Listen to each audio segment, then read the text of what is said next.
although I love my kids very much, but I think it's important not to give them everything they want or even everything they need. Let them go out and earn it. Let them go out and find out more about life.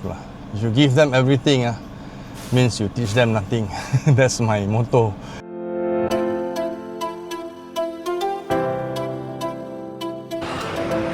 Hello, good morning everyone. I just left my mom's car at the this mechanic. She asked me to bring the car to go and do some, what do you call that, maintenance. Well, my mother's car, I so headache. Once, for every year, she only drives the car about 1,000 kilometers. So the car is 10 years old, she only driven it 10,000 kilometers only.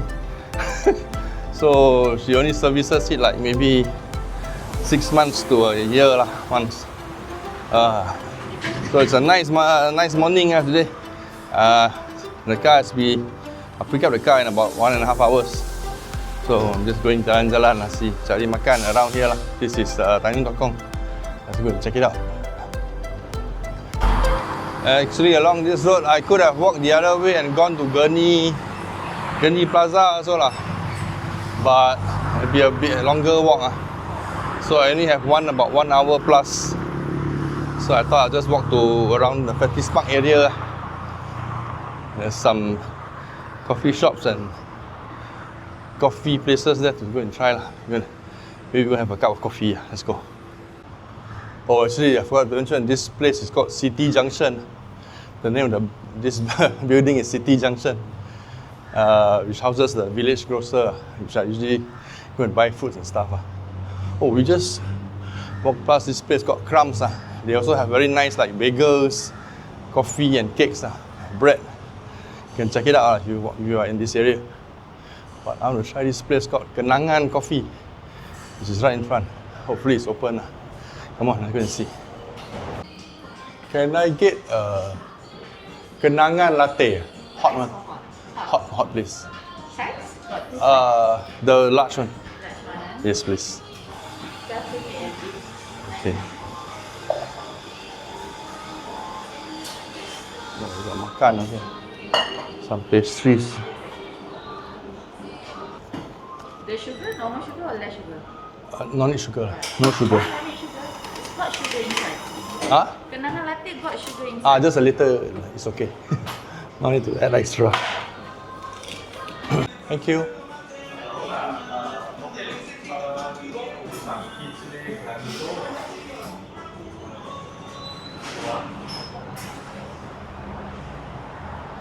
Oh, I can see outside.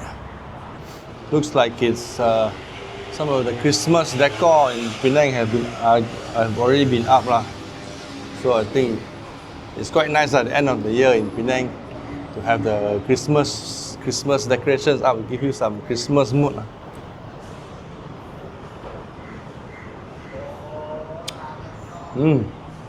Wow, good coffee. The latte is very creamy. Actually, it tastes more like a cappuccino.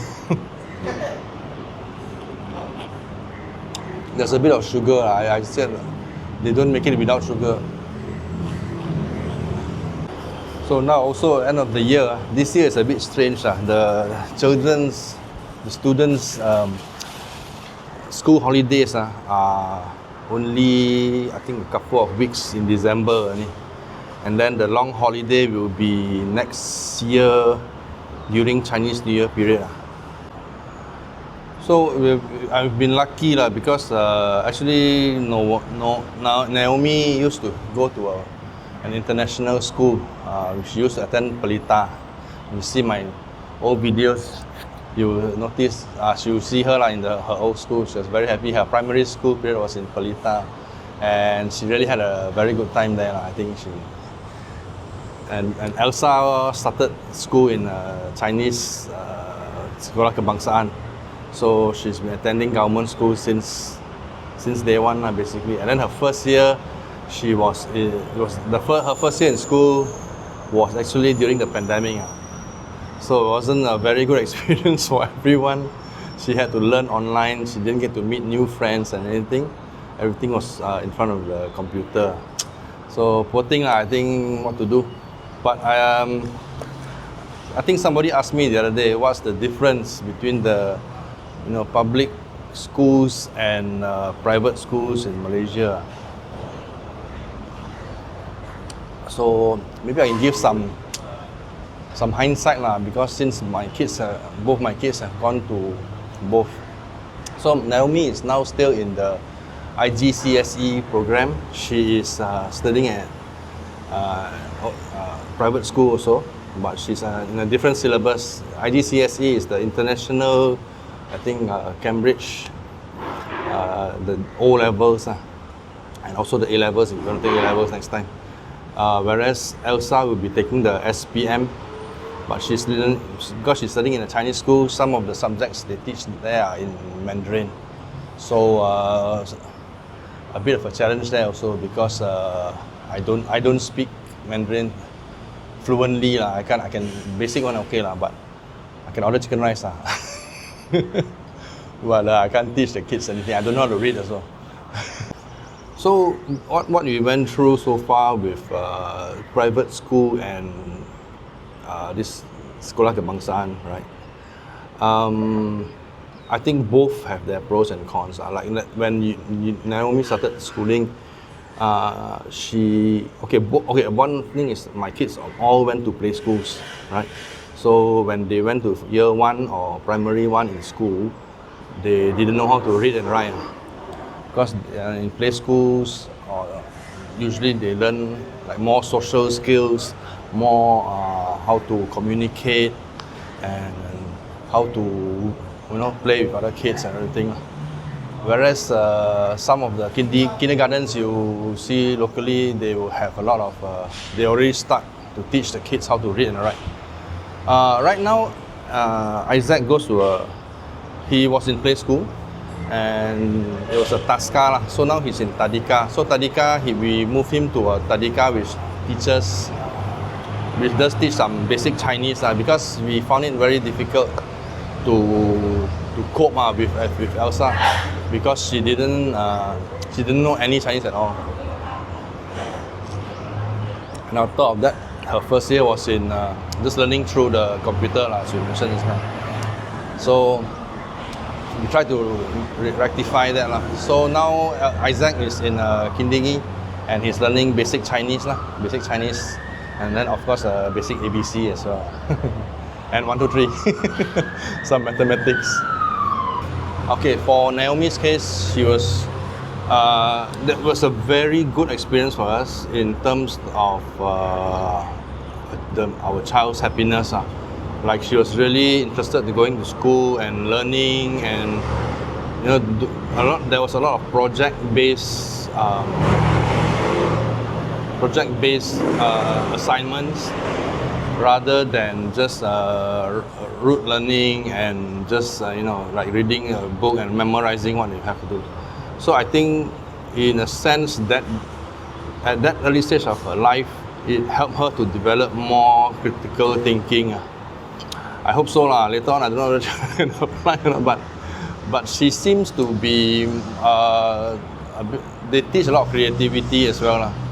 So I think that when she went to New Zealand, she could cope with the situation there. I mean the education system is even more different than here, in the sense that it is very hands-on. It's very group-based. Like everything you do, you have your friends to do. There's rarely any individual work to do except for, of course, reading. And also, and Naomi also developed a love for reading. She from an early age when she started reading, right, she would pick up a book, ask me to buy her storybooks and stuff like that. And I see less of that from Elsa, who is in the public domain. So in Elsa, I mean I can't say that it's just the system, but it's also because she went to the first year for her was pretty bad. I mean, your first year of primary school, and then you're learning stuff through just on using Zoom and stuff like that. So I don't think it was a good start for her. But I noticed that in terms of when it comes to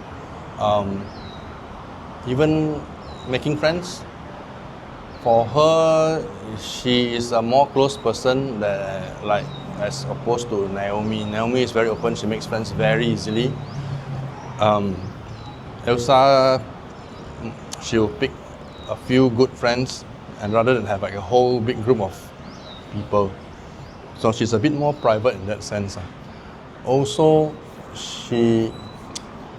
I think it was difficult for her because we were very frustrated, I would say, when she was trying to learn Chinese. So if you're a family which doesn't speak Mandarin at home, I don't know, I think it's a bit tough unless you send the kid to a lot of tuition and stuff like that.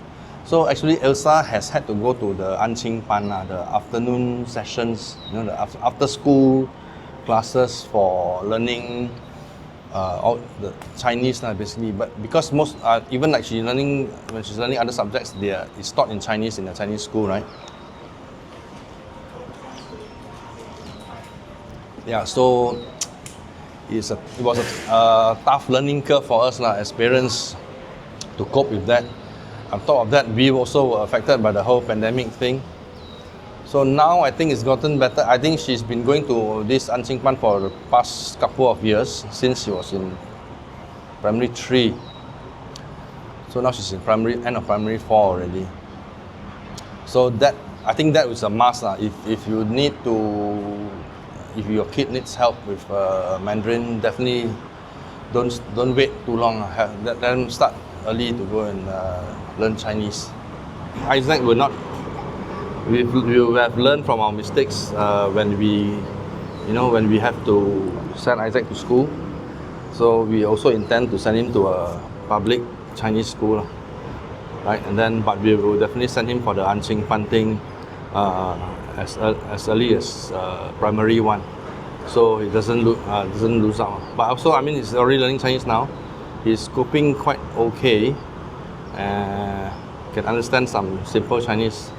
So that's a better start than what Elsa had, right? Naomi's Mandarin at the moment, it's not as good as I would say that even though she's in secondary school, but her level of Chinese is maybe even less than Elsa's level, because Elsa is in a Chinese school, whereas Naomi only takes Mandarin as a subject for her IGCSE. Okay, so generally in terms of the education system, I think if your kids go to the public schools here in Malaysia, the classes, first of all, the difference is the classes are much bigger. I mean, there's like, I think 40 kids in one class, whereas when Naomi was in primary school, she only had like 15 to 20 kids in one class.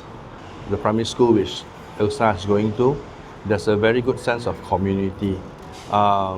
Because a lot of these Chinese schools, they depend on donations also to run, and also for us to volunteer our time during the they have this like sports day or some children's day, teachers day, some occasions that they'll invite us over to have like the kids will put on a performance, a dance or something like that, and then we will just go there to support them. But of course they also need people to help. The teachers are not enough. So and you will see the participation here is very, very good. The community here is very, very helpful.